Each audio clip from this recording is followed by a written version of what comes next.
네, 오늘은 에스겔서 17번째 시간입니다. 이 마른 뼈 환상 이야기라는 제목으로 말씀을 나누도록 하겠습니다. 오늘 말씀은 에스겔서에서 굉장히 유명한 장입니다. 마른 뼈가 살아나는 환상 이야기입니다. 이 마른 뼈가 살아나는 환상을 두고 어떤 사람들은 육체의 부활에 대한 이 구약의 가르침으로 보기도 하고, 또 어떤 사람들은 영적으로 중생하는 것을 비유한 것으로 보기도 합니다. 그런데 오늘 에스겔 37장을 보다 바르게 이해하기 위해서는 에스겔서 전체의 흐름 속에서 보는 것이 보다 안전하다고 생각합니다. 자, 오늘 본문에 나오는 마른 뼈 환상은 이스라엘의 미래를 예언해주고 있습니다. 뼈는 포로로 잡혀간 이스라엘 백성들을 상징합니다. 오늘 본문 37장 11절에 바로 설명을 해주죠. 또 내게 이르시되 인자야 이 뼈들은 이스라엘 온 족속이라. 그들이 이르기를 우리의 뼈들이 말랐고 우리의 소망이 없어졌으니 우리는 다 멸절되었다 하느니라. 아멘. 자, 그러니까 모든 것이 불타고 빼앗기고 죽고 난 이후에 아무 소망이 없는 상태를 말하는 겁니다. 우리가 통장에 돈이 몇 천만 원 혹은 몇 억을 상이 닭에도 굉장히 마음이 힘듭니다. 예전에 사역을 할 때 이 보이스 피싱을 당한 성도님을 만난 적이 있습니다. 60대 남자 성도님이셨는데 북에서 오신 분이셨어요. 결코 새벽 기도를 빠지지 않는 분이셨고, 또 아멘도 크게 하시고, 또 정말 누가 봐도 이렇게 신실한 분이셨습니다. 그런데 이분이 보이스피싱을 당해서 통장에 넣어두었던 돈을 다 날리게 된 겁니다. 그때 자기가 얼마나 바보 같고 자신 스스로를 얼마나 자책을 하시던지 이 집사님과 대화를 하는데 본인은 정말 자살하려고까지 생각을 했었다는 겁니다. 삶이 너무 힘들고 괴로워서 살 소망이 없었다는 것이죠. 그때 이제 하나님을 만나고 교회로 오게 된 것입니다. 우리는 가족이 있고 집이 있고 또 예금이 있지만 이 중 하나라도 잘못이 되면 삶의 소망을 잃게 될 수도 있습니다. 그런데 이스라엘 백성들은 집도 불타고 또 자녀와 가족들이 죽임을 당하고 자신은 노예로 끌려갔기 때문에 진짜 뼈다귀만 남은 산송장처럼 산다고 볼 수가 있습니다. 1장부터 24장까지가 예루살렘 멸망을 예고하다가 또 중간에 32장까지 이방 나라들의 심판이 등장하고, 그리고 33장부터 예루살렘의 회복을 말씀하기 시작합니다. 그런데 그 회복을 에스겔의 입술을 통해서 말로만 선포가 되다가 이제 실제적으로 뼈가 돋아나고 군대가 되는 것을 보는 것입니다. 그래서 오늘은 이 마른 뼈 환상 이야기를 통해서 예루살렘에 주시는 회복, 우리에게 보여주시는 회복은 어떠한 회복인지 살펴보고자 합니다. 우리에게 주시는 회복 첫 번째는 귀로 듣는 회복입니다.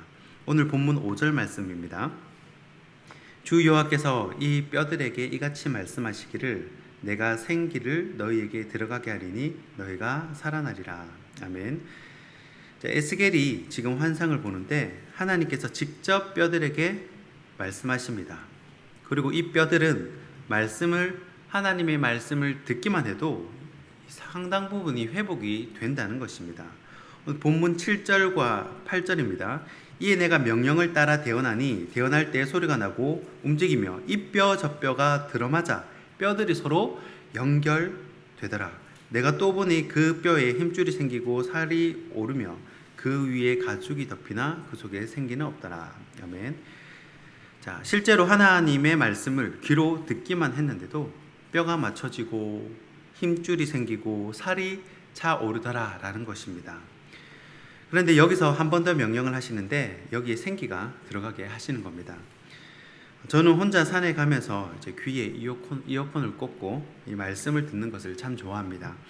그러면 말씀을 듣는 것만으로도 회복이 되는 경험을 많이 합니다. 이 말씀에는 능력이 있기 때문입니다.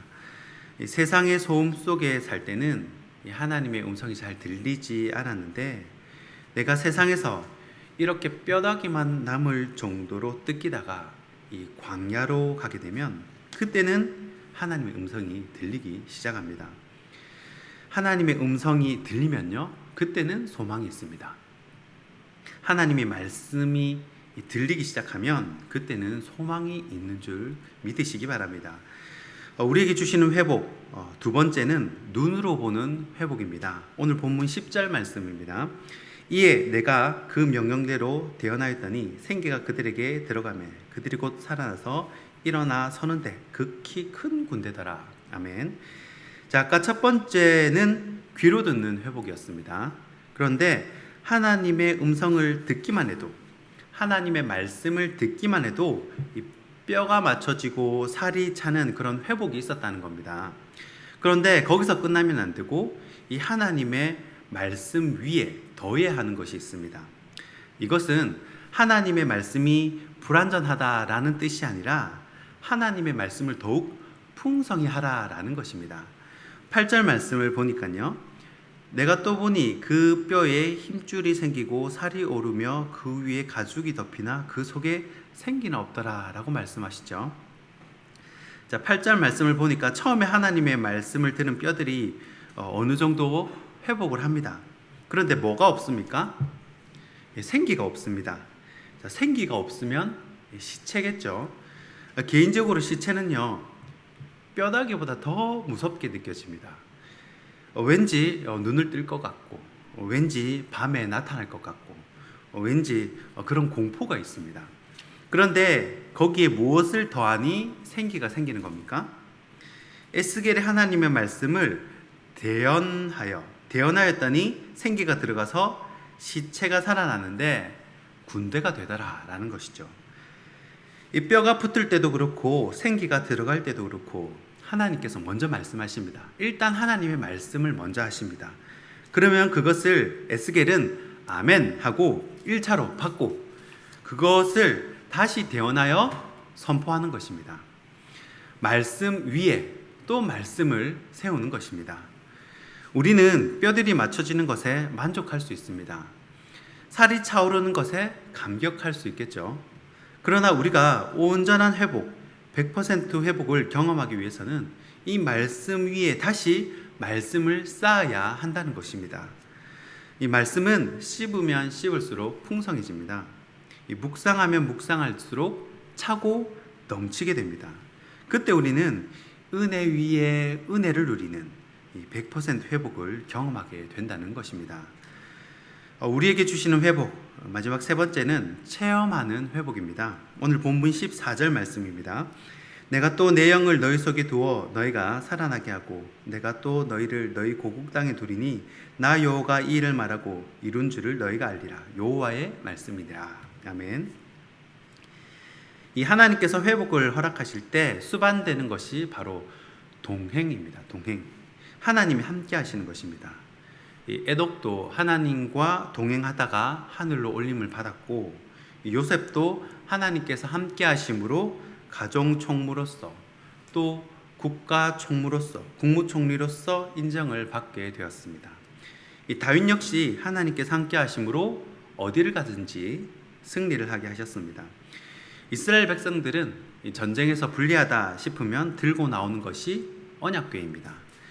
이 하나님이 함께 하시면 회복된다는 것입니다. 이길 수 있다는 것이죠.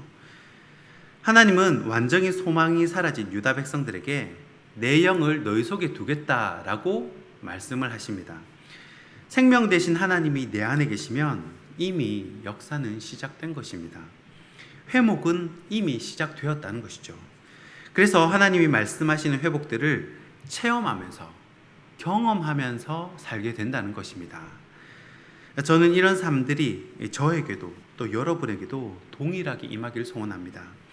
그래서 우리가 어떤 사역을 하나 하더라도 이 마지못해서 하는 것이 아니라 하나님이 말씀하신 회복을 귀로 듣고 또 눈으로 보고 직접 경험하면서 이 기쁨으로 감당하시길 소원합니다. 말씀을 맺겠습니다.